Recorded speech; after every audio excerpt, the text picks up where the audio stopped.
Welcome back to my animal education series. Today I'm here at the Memphis Zoo and I'm going to give you guys a quick tour of the China part of the Memphis Zoo. Let's get started.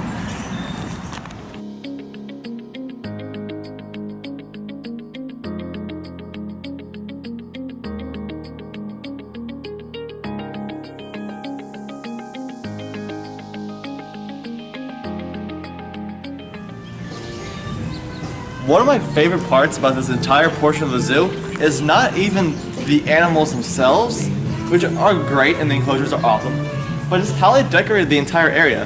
Like if you look at this little courtyard here, there's not a single animal in here except for those birds up there that won't shut up, but it's just beautiful. And I just think that's really cool. But we have a big old pond out here, and I want to see if I can find me some turtles because I really like turtles.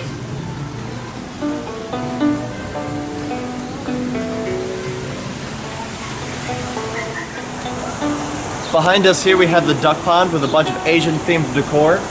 We have this beautiful water feature over here because you know how much I like water features. But I just love all the textures on the rock. But then the first enclosure that you really run into is the Crested black macaques. There's a bunch of enrichment for them, and a bunch of places for them to climb and run around. And with the little shoreline here, it just kind of blends into everything. I just think that's really neat. But let's keep on moving and take a look at some pandas. This is the first time in a long time I've actually seen a giant panda in an outside enclosure because typically I prefer to be inside. And my dad and I like to go when it's cooler or hot. But here we have one, and the Memphis Zoo is one of 5 zoos to have giant pandas. So whenever I get to see one, I always like stop to take a look because I don't see them all the time.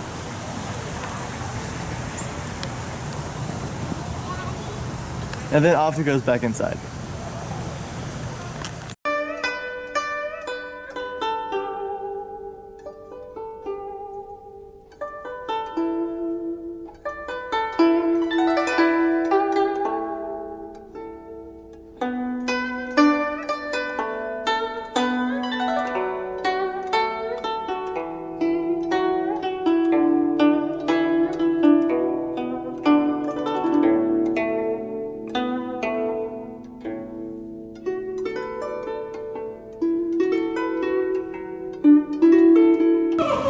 Now we're here under this beautiful pergola, and we have some Francois langurs behind us.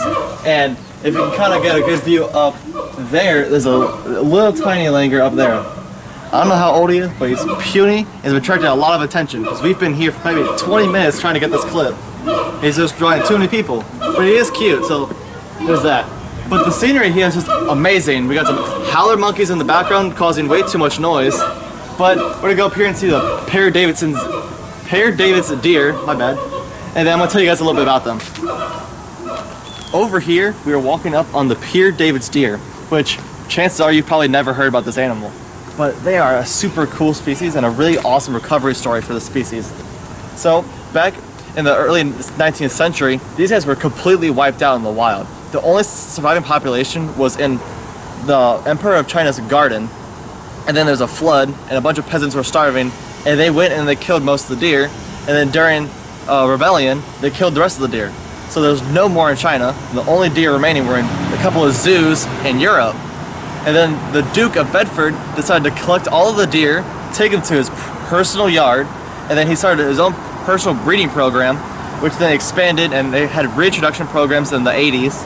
And there's now 700 of these guys in the wild and over 5,000 of them in captivity. I just think that's super awesome and a really awesome recovery story for this species. But let's keep going, and I think there's otters up ahead, and I want to see some otters. Behind me is the Asian small clawed otter exhibit. They also shared their enclosure with some lemurs, which I don't think are out now, but also I was looking at the otters, I really haven't noticed. But thank you guys so much for walking through the China portion of the Memphis Zoo with me. Don't forget to leave a big thumbs up down below, subscribe to my channel, and as always, I'll see you next week.